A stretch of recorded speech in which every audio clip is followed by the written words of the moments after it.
My name is Ben O'Keefe. I'm a professional referee with New Zealand Rugby. Grew up in Blenheim, went to Marlborough Boys College. We had a great first 15 when I was down there. Absolutely loved playing rugby.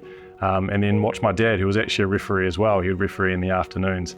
So I really enjoyed that on the sidelines, polar chips, can of Coke watching him, and sometimes I'd even be his ward boy as well. So I really enjoyed it, but really busy and sporting upbringing with my family. I've always tried to keep my hand in my other passion, which is my medical career. So when I started refereeing, I was doing it on the weekends just at club rugby down at Otago University. I was studying medicine, I was studying to be a doctor, so I did that for 6 years. I was doing my medicine during the week, refereeing the weekend, and starting to do professional rugby as well. It was probably when I started doing grades like Heartland Rugby and NPC, I saw it as a potential professional pathway. So I grabbed it with both hands and haven't looked back since.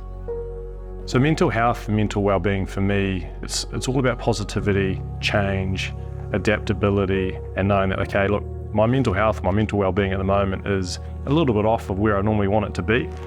What can I do to change it? Talking about not just mental health, but feelings has always been something that's been a bit of a stigma, or it just hasn't been well received or accepted. I think we're quite proud. We try and keep things to ourselves, and I think sometimes people think that it's a sign of weakness, but it's not. It totally isn't. It's actually a sign of strength, I believe. And the only way that I've seen those people or myself go forward is by being open and talking about your feelings. You go through these physical feelings or manifestations of pressure or stress or feeling down, and what do you need to do about it? Well, you actually need to be aware of it and actually start talking to people, be open. Be vulnerable about how you're feeling, because that's the first step in being actually able to deal with it. I think understanding that it can be normal to feel down after a game, especially when you feel like you could have done better. I think I try and separate the emotions of what maybe the public or the people on the sideline think to actually, okay, what was my own performance like?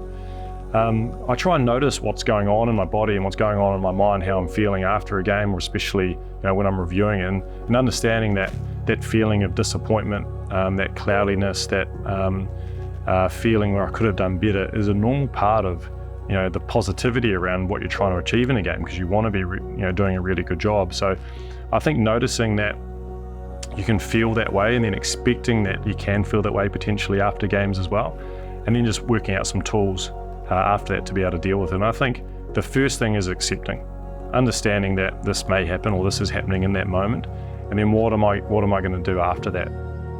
I definitely can think back to a moment where it affected me as a referee. And Rugby World Cup 2023, it was an amazing tournament. I got the opportunity to referee the quarterfinal, which was some of the top seeds, so home nation France versus South Africa. Massive game, and we sort of knew as referees that going into a game like that there was going to be controversy no matter what. What I didn't expect, I guess I hadn't really prepared myself for the level of criticism that then and the onslaught that came in afterwards. So I'd done the semi-final, and I was actually in the bathroom, and someone came up to me and asked me if I was Ben O'Keefe, and I said yes, and he said, look, I told my friends if I ever saw Ben O'Keefe in real life, I was going to kill him.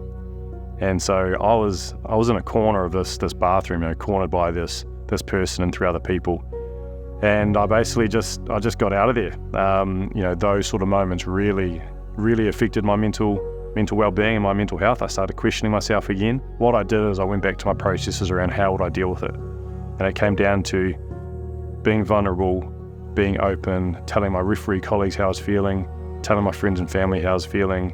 And the moment that I did that, it helped me make better decisions during the week. It helped me understand what I needed to focus on for the game, and it helped me get out of that hole where you're angry, you're clouded, your thought processes are jumbled, and I could go out there and A, be a better referee, but B, be a better and a happier person as well. So the learning, no matter what you're doing in rugby, whether you're in your workplace, whether you're with your family, you'll go through similar experiences where you'll feel down, you'll feel like you can't get out of that place. And I know now, looking back on that, I did it through help of other people and not just by sort of internalizing everything, trying to keep it to myself.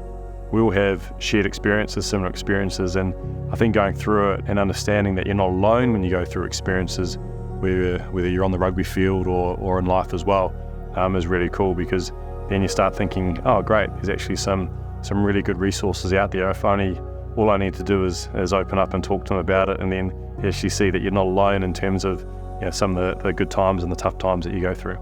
People, especially that important to me, they're never too far away to just be able to pick up a phone, have a video call, and have a chat to them. And whether it is doing something like a hobby with them, walking the dog, playing sport, playing something like golf, doing something you enjoy, and then just as you're doing that activity, chatting about something that's on your mind, or chatting about a difficult moment that you had the week before, is a really cool, I think, time to be able to do it. And it really just opens up the ability to be able to access their experiences and obviously their help. And I think for me, that's my go-to around how I access my friends and family. I think one thing I'd say to anyone, or even just a close friend, I know I've done it before, who I can see is going through a tough time, is I'll just get alongside them. I'd be really open to them. I'll talk to them. I'll let them know what I'm noticing around either their behaviour or what I'm seeing, understanding that it's not like who they normally are, but it's okay to be how they are right now. It's okay to feel how they feel, and they don't need to hide it. And what I do is I'll just open up on some experiences that I've had, and I might not be able to do it in that first sitting.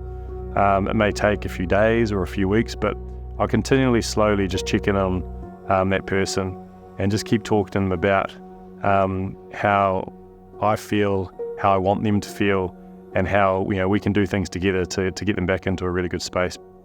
So my mental well-being for me, if I'm outside of rugby, if I'm obviously with friends, enjoying my time, spending time with them, keeping physically active either through hitting a golf ball, playing squash.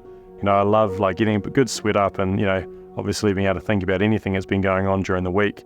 I get a really buzz out of helping people in the hospital, so I'll do a clinic, and just when I get people back and I've done something to help them, they come back and they thank me for it, that really makes me feel really good inside. So I sort of combine all those things, and that allows me to be the Benno Keefe or the referee that you see on the field.